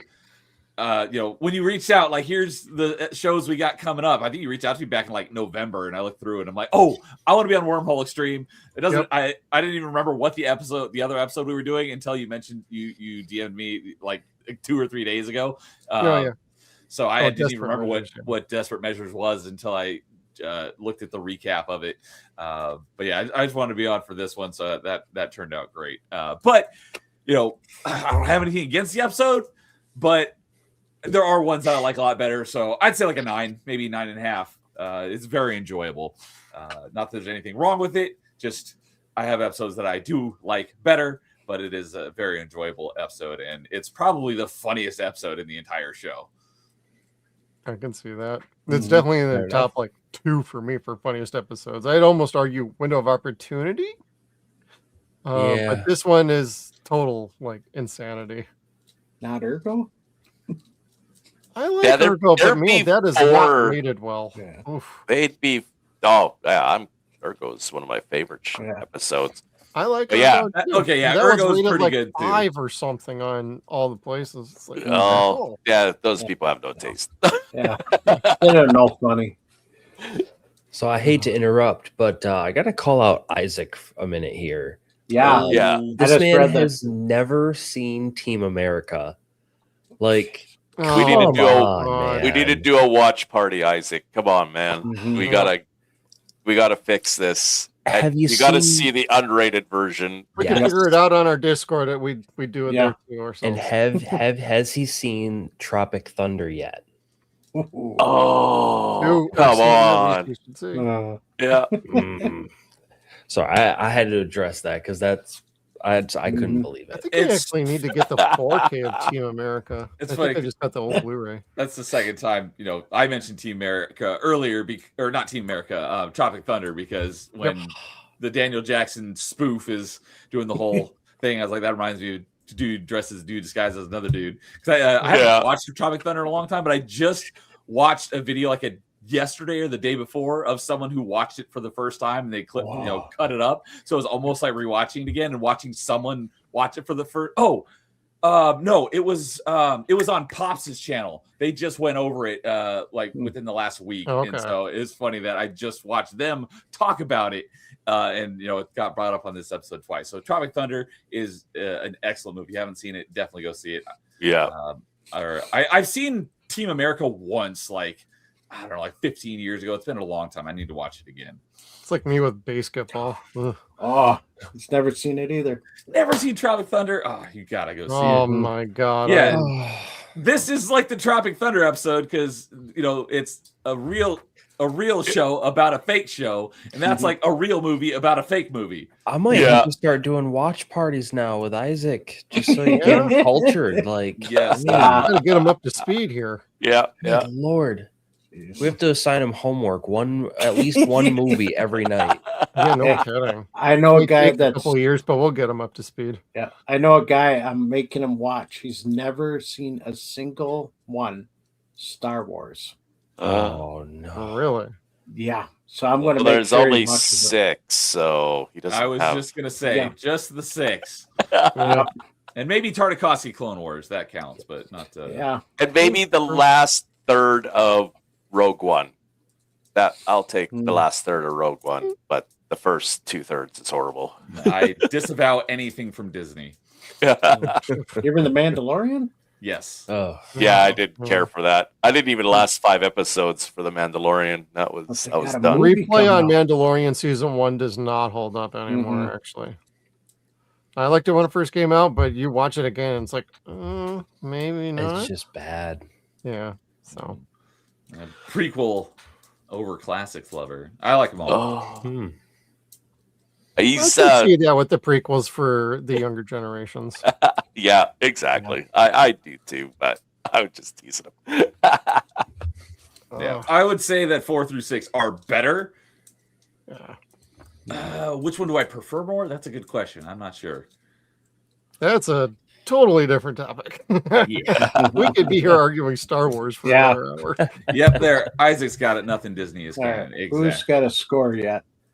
I did. Okay.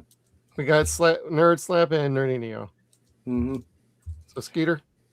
Yeah, one of my all-time favorite episodes. I got several from the show with that. I give the official 11 rating, but this one is the best. I put it at a 12. Okay.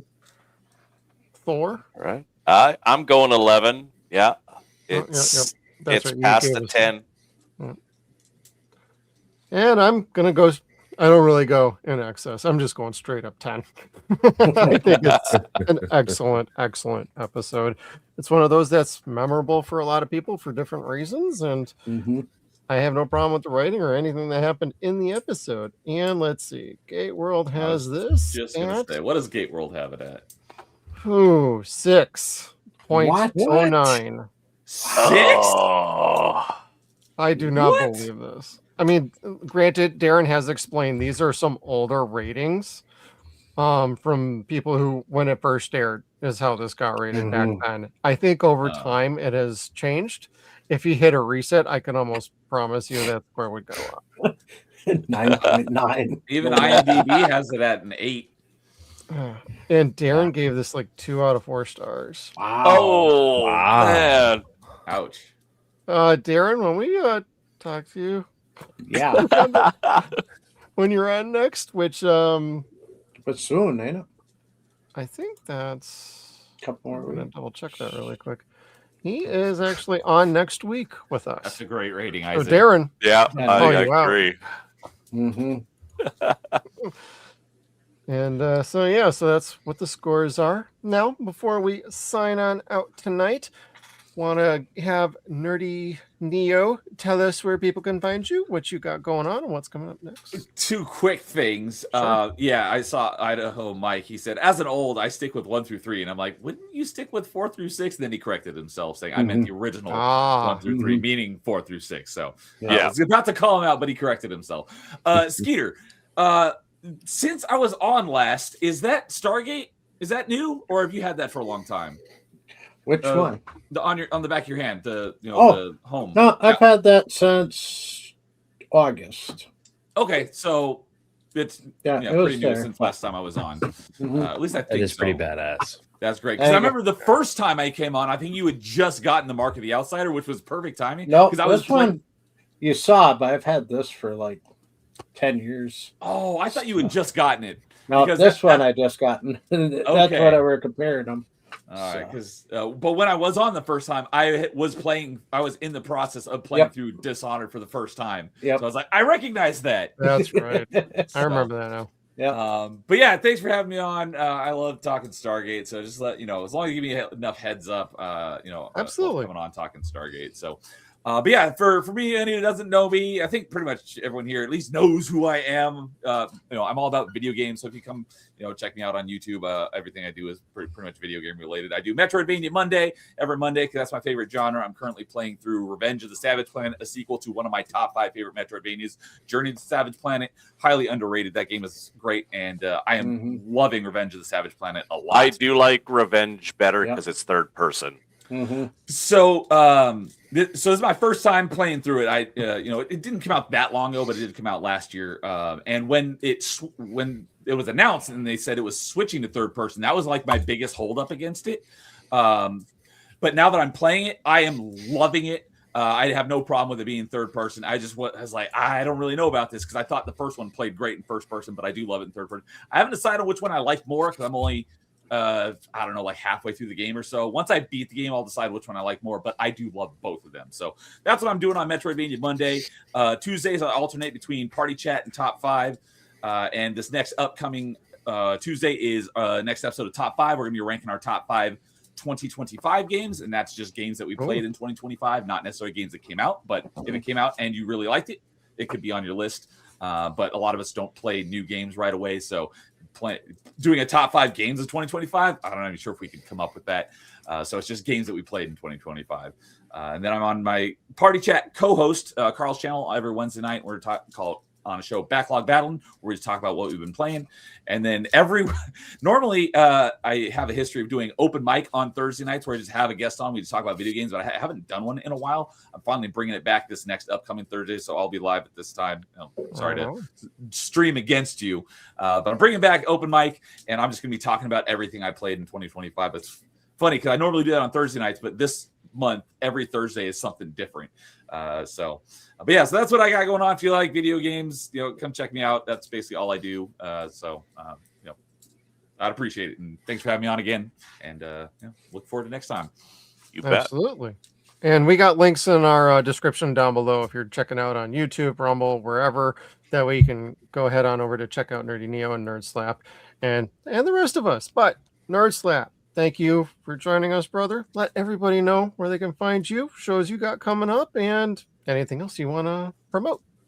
Well, thanks for having me on. I'm glad we could finally make this happen. I know we tried a few times before, but it just didn't work out schedule-wise. But I'm glad we finally got to make this happen. And I'm glad I got to get that intro done because that was, like I said, that was fun to make. So. But I mean, you can find me over on my Kick and on my YouTube channels. On Kick, I'm 2 away from 200, so hopefully getting there this month. We're getting real close. Nice. And then over on the YouTube gaming side, we are at 74 out of 100. I think we'll hit 100 this month over there. And then eventually, I'm going to be bringing back the Nerd Files, just kind of reworking it, what I want to do with that. But sure. That'll be coming back soon with a new style of content as well. So I'm looking forward to getting that back up and running. But yeah, this was fun. I had a lot of fun and definitely would love to come back on sometime. So absolutely, you bet. We'll make that happen. And Supreme Commander Thor. I am over on X/Twitter. Every Stargate Fragment Order. I am on or going to be starting Family tomorrow morning at 7 a.m. CST. And over on every Atlantis Fragment Order, my buddy John is about 700 frames into Poisoning the Well, which is an excellent episode of Atlantis. Right on. And it sounds like he's going to be joining us soon, too. Yeah, we have him booked, I think, for the 12th. So nice. And Mr. Skeeter. Yeah, here on Thursday nights on the Suns and Shadows Network for Stargate Files. Saturdays for Deadwire Live until the wedding season kicks back up. And then Fridays for Nostalgia TV. That's every other Friday. We're talking about Sequest, a show I pushed on Jeff and Kevin. So they're watching it and forced them to. So we're having fun talking about that, which will be next Friday. We'll be on for that. Correct. Otherwise, Facebook, Instagram, and Threads, Stargate Files. So please feel to jump on there. And then on X, it's Skeeter, the Stargate Files.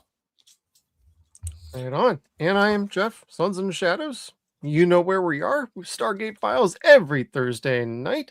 Tuesdays are movie nights, 0 Point reviews, and every Saturday is Deadwire Live. Little pop culture, horror, science fiction, and giving each other a bunch of crap for the whole episode. So always a good time. Make sure you check out everybody's links down in the description below. Go give them a sub, give them a like. Check out everything they got going on. You're going to want to. They got some great content over there. So thank you, everybody, for tuning in. Step through that Wormhole X-Treme gate. And, Skeeter, how do we end these streams? I got yelled at for not doing it myself, so no more clipping. Come try. And in conclusion, I'd like to say... We better get out of here. No, really? No, really. You will go. Right. You'll go.